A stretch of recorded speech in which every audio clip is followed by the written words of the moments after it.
Kaliwa ko ang recess. Kaliwa mo.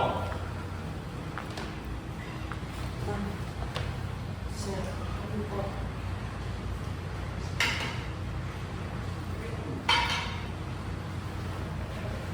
Kuya.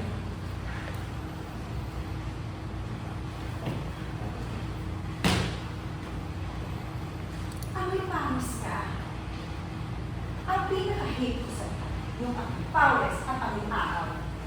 Food ang siniserve mo, tapos amoy pawis ka? Eh, kumalasan kami!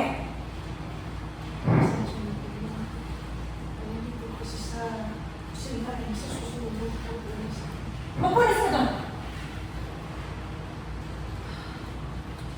Ay, what do you say?